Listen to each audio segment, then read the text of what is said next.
trauma, not really a smiley subject. No, definitely not. No, it's obviously at the moment there's a lot of information around now, certainly for counsellors, about trauma courses and trauma kind of ideas and stuff. And there's a lot of trauma coming out because of the world and the kind of trauma that's going around in the world. So I think it's something that will become a much more enhanced piece of work with most of us, I would imagine, in some way, shape or form. So I think it's there with most people in some situations. And trauma for a child is different to trauma for an adult, isn't it?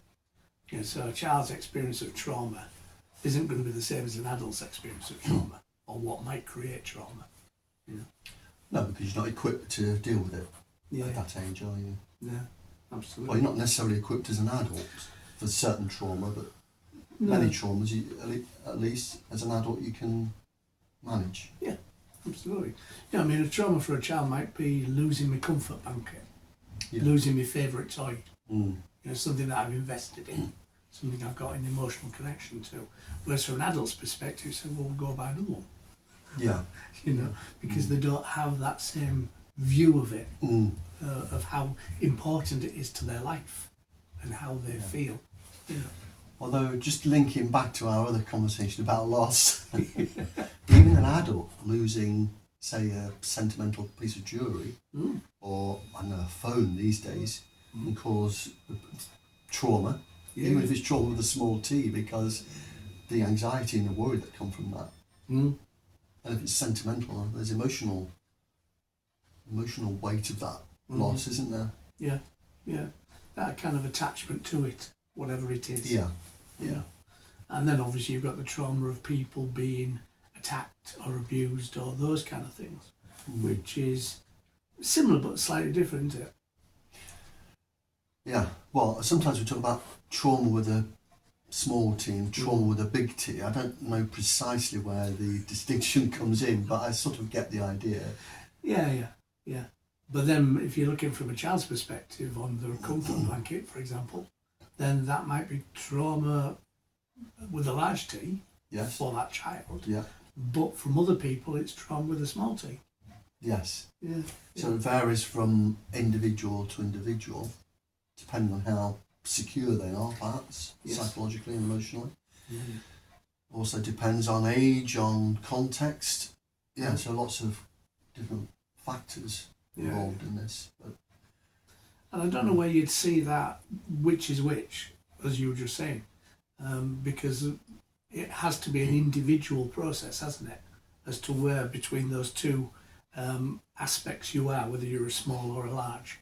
And I would imagine there'll be a continuum or a line where that moves around for the individual person. I love the word continuum. I love it. Why? You can start at this end with this kind of thing, and then you go all the way up here, and you can just... It's visual. Yeah. It's not black and white, it's shades of grey. And we like shades of grey thinking therapy, don't we? We do. We do. It makes it a lot easier to do our work to a great degree. And it's a great strategy for helping clients, you know, to see that there are other options, there are other perspectives. And they don't have to polarise one or the other. No. But anyway, to come back to trauma, your point about a lot going on in the world, I think is really significant. A lot of people, you were saying earlier in our little sort of preamble thing, that people are getting triggered. They're experiencing some kind of reenactment of their own, say, childhood trauma or teenage trauma because of what they're seeing in the media. Indeed. And you mentioned Epstein and Weinstein and all the other Steins that have, you know, committed these heinous acts. Yeah. And then you've got obviously troubles with cultural and countries. You know, Palestine, Israel, you know, all those kind of things that will be triggering people in the UK, even though they may not be necessarily involved in that, by their family or relations or friends or just their cultural identity. Yep. Those things are massive, aren't they? Yep. You know. Yeah. So what's going on in the world and represented through the media, that's actually quite a big impact on our work, if you think about it. I think It's so. not just about feelings, No. it's about how people are responding to their environment, which is not a happy place at the moment, I don't think. No, but you want to see the unhappiness in the news, don't you? You want to see the stuff that's happening that's negative, generally. There might be that's kind of a nice, fluffy kind of report at the end of the news, you know. Yeah. Yeah, but should we be bothered about all the happy stuff that's working as it should?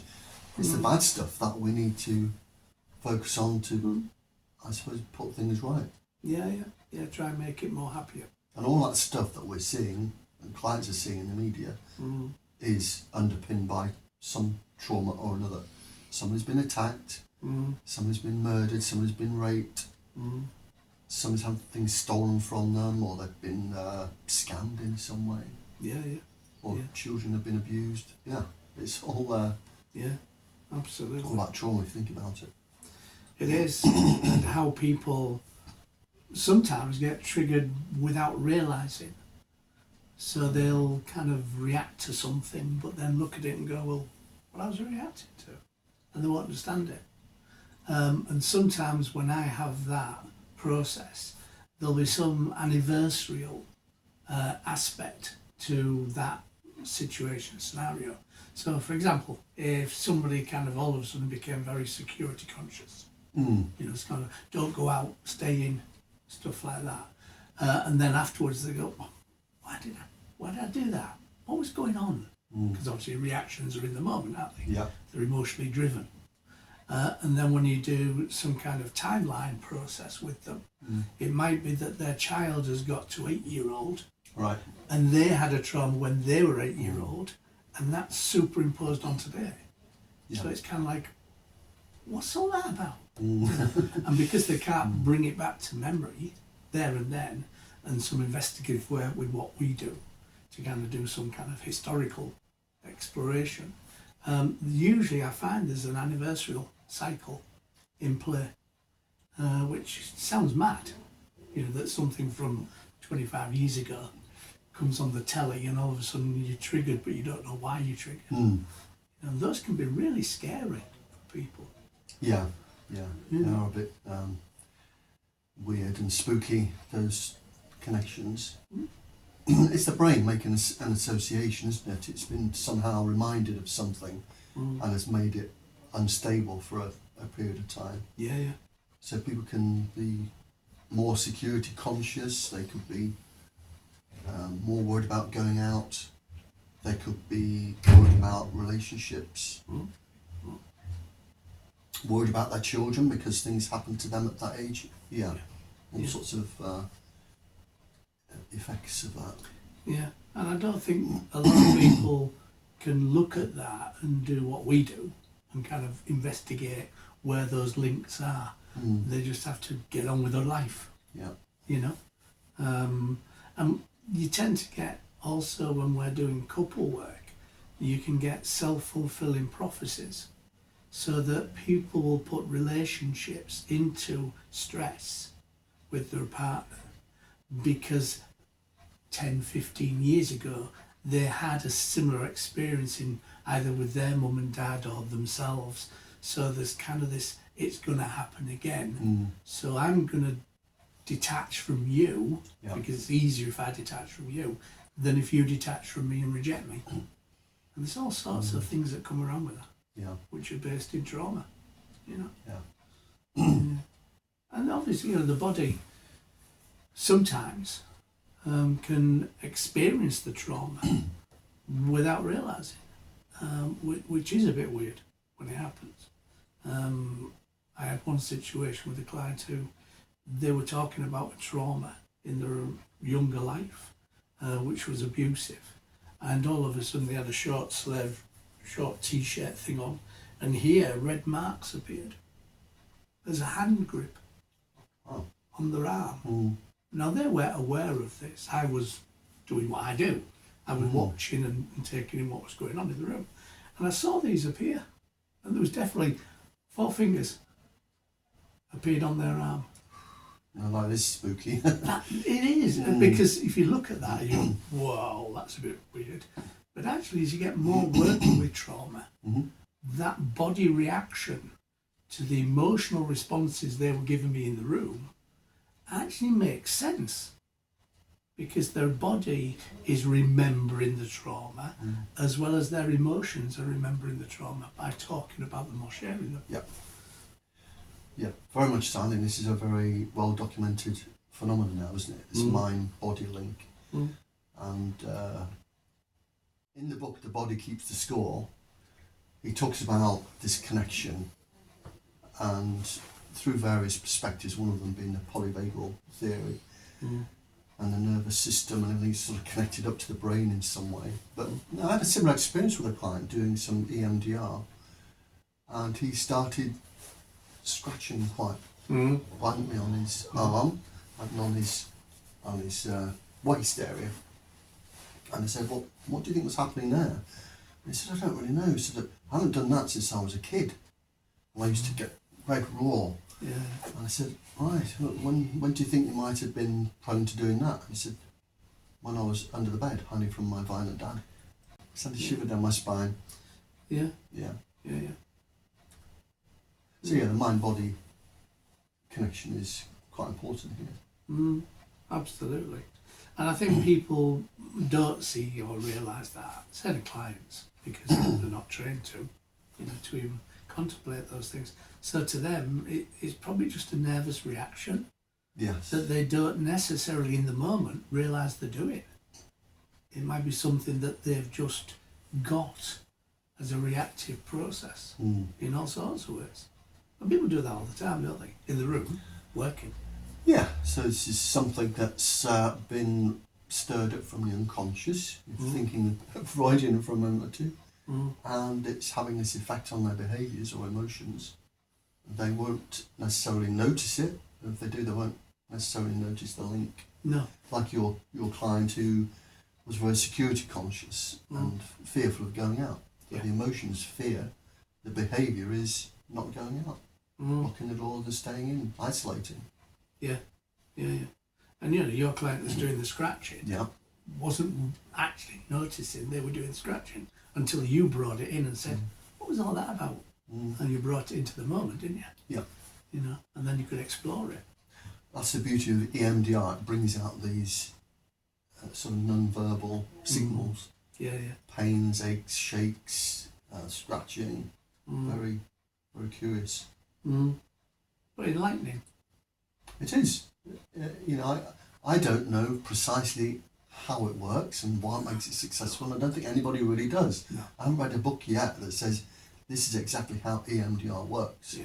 The nearest we get is that it stirs something up with the memories and helps to sort of move them on, to process them and shift them to where they should be stored in the brain, as opposed to being stuck in the limbic part of the brain. Yeah. But apart from that, nobody really knows precisely how it works. No, just that it does for some people. Just that it does for some people, it's just another way of getting into the trauma and working with it and resolving it. Not the best word, but you know what I mean. Bringing some closure to it. Bringing some closure to it, or at least enough closure to live without being constantly bothered by it. Yeah. I mean, I've only seen it worked with once. I don't. You do the EMDR, I don't. I'm not trained to deliver that. But I saw it working once with a client.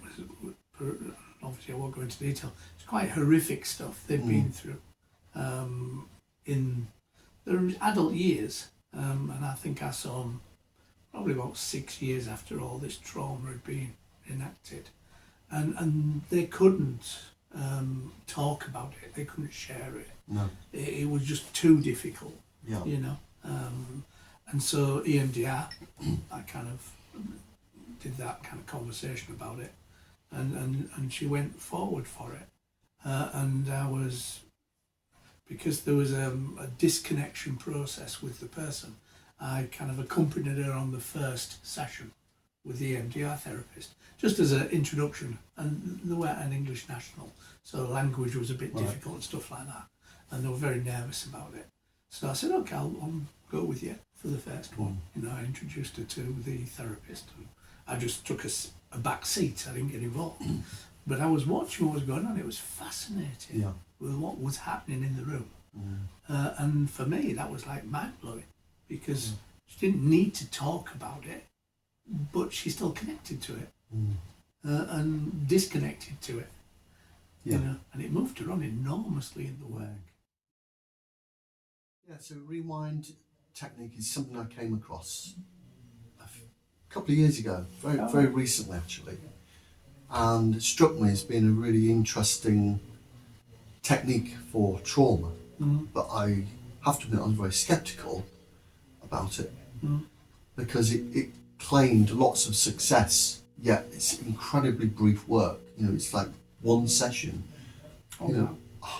20 minutes, half an hour of work, that's it, a rewind session. And then you might repeat that with the next session. But I read some journal articles that came along with the training, and they were proper academic, evidence-based articles about the impact of rewind with, you know, data sets and all the rest of it. And I thought, you know, actually, I'm reasonably unskepticized. I'll give it a go. So I did the training, and it is amazing how effective it is, particularly for, I think, very specific trauma events as opposed to over time type trauma experiences, which EMDR is much better for. So you mean like if somebody had a car crash, for example? A car crash. That kind of thing, house which is fire, one moment in time. Being attacked. Those sorts of things. But I would recommend any trainee, counsellor, or even experienced therapist that haven't got the rewind technique under their belt to do that training. It's very accessible, it's really not expensive, and it's very interesting and worthwhile. It's just something you can pull out of the toolkit. If a client has constant dreams or nightmares or involuntary negative thoughts around this particular trauma, it works really well for that. Would it work well with phobias then, from trauma? I don't think it's primarily used for that. EMDR, there's a protocol within EMDR for that. But you know, maybe, you know, there is some research on that. Because they're sometimes linked, don't they? Traumas and phobias, which are not necessarily logically linked, you know, but they are linked. So if somebody has a phobia about going on a train or driving on the motorway because they've been involved in a crash or something like that. But then I suppose if the client was there with me, I'd be working on the trauma rather than the actual phobia. I suppose it's a difference between the experience and the symptom. Because the phobia might be the symptom of the trauma. A lot of time, those kind of symptoms are not necessarily linked to a trauma event, are they? Because they don't logically link. You know, like if you were scared of, with my client, if you were scared of tea towels getting dirty, you know, then that wouldn't necessarily link to an abusive thing where somebody had a smelly shirt on. Say more about that client with the tea towel, because that sounds like a really interesting example. There was a process whereby if there was any stain or any kind of process on the tea towel had to go to wash, and couldn't necessarily be kept without being washed, and it would have to go to wash straight away. And that was, once we started working with that idea of where those things might link, we linked it back to some clothing that an abuser had been wearing and the smells and things on the clothing. So from that point of view, those things don't look the same, logically, but that clothing had morphed into a tea cloth that was getting dirty. So those things, if you were looking at it, wouldn't necessarily jump out at you. No. You know, and we had to do some investigative work to get there, obviously. But those things, I think, happen an awful lot, where people are reacting to certain stimuli but don't necessarily know why. And you were telling me once about another client you had that was reacting to something you were wearing in the therapy session. The colour, yeah. I mean, I don't pick clothes. I have today for the camera, but I don't normally pick clothes. And the clothes that they were wearing with the colour that I put on that morning was a particular colour. And there was a reaction in the room, which I could see, and the person froze. They were like in a time bubble, and we couldn't get connected. There was no interactive process. It was just like they were stuck. And I had to do some work on kind of bringing them down, making them come back to the room, and some grounding work with them in the moment, which we did, and it was okay. And I wasn't going to necessarily bring that in at that moment about what had happened, because my mind's saying, right, okay, if there is something going on that the client's not aware of, then I don't want to bring the subject back, because that might re-traumatise. Yeah. And we go back into the freezing again. And we've just got out of the freezing, so we don't want to go back into it. And we haven't got time, possibly, in the session. So I kind of like came away from it, and just general conversation after that. And then the next time I saw them, I brought that back into the room, and they said, yeah, I'd been thinking about that. And I said, okay, any ideas? And they said, yeah, I've realised that colour is associated with an abusive trauma event. And so I've actually stopped that colour from that moment being part of my world and my life. So that colour is not in my house, not in my home, not in my clothes, not in my kids' clothes, not in my partner, husband's clothes. I've removed it completely.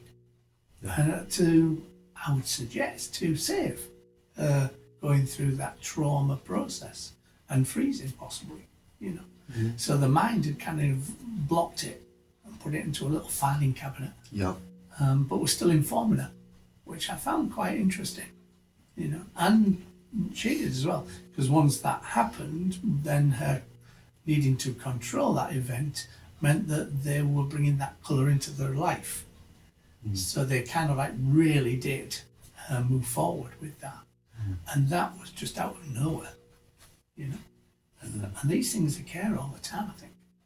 So this client hadn't made that connection with the colour and how she lived around that colour, but you were able to. This is I suppose the privilege we have working with clients. You know, we're able to say, well, look, I noticed this. What do you think? Yeah. I think that's a really hard thing for any counsellor to kind of understand where they are in that process. Because if I reintroduce the conversation, the subject, whatever it is, that had the reaction for the trauma, then I may put them back into a trauma event. So from that point of view, it's a very fine line we have to step and tread in. Do we bring those things up, and knowing that it is a reactionary process, like Pandora's box? Do we take the lid off, you know, without really understanding whether we can put the lid back on sometimes? And so those kind of conversations that I have with supervisees are, when is the right time to bring that in, or should it be brought in even, you know, is really hard to get an idea of what is right and what is wrong for the client, because everybody's individual. But we have long conversations about those things. Yes. About how we should process that.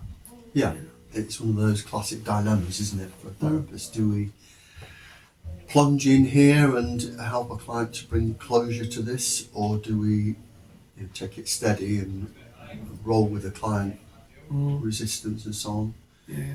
I'm sure there are some more unethical individuals, not necessarily therapists, who think it's great to, well, you must face this, confront it, talk about it, deal with it. Yeah.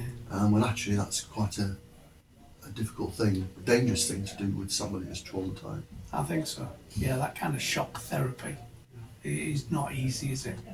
You know. And certainly in my world, it wouldn't be a shock therapy. I would want to engage with actively shocking a client. You know, in that process with the colour, it wasn't something I had chosen to do because I didn't know about it. It just happened in the moment. But if I knew about it, I wouldn't necessarily. Well, the next time I saw them, I didn't wear that colour. Yeah. You know, I thought, no, that's not going to come in the room.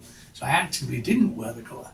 You know, because of that. Now, if I'd have been doing shock tactics, I might have worn the colour.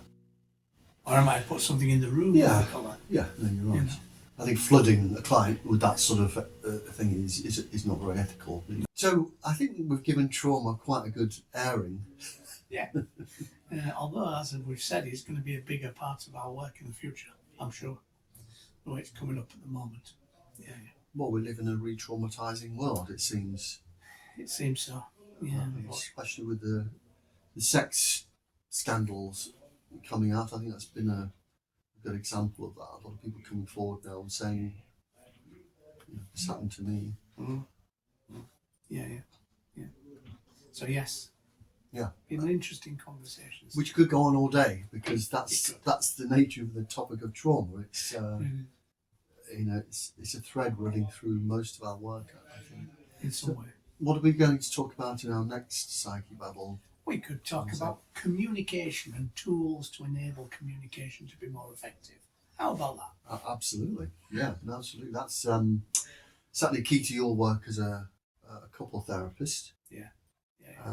Which I overlap with a little bit because most of my work with my clients involves many discussions about their relationship with their partners and communicating, disclosing, and all this bit. I think that'll be very interesting. Yeah, because we can say something about how important it is, yes, but communication skills or communication strategies. Yeah, and tools. Tools, yeah. Yeah. Fantastic. Great talking. Till next time, all right? Yes.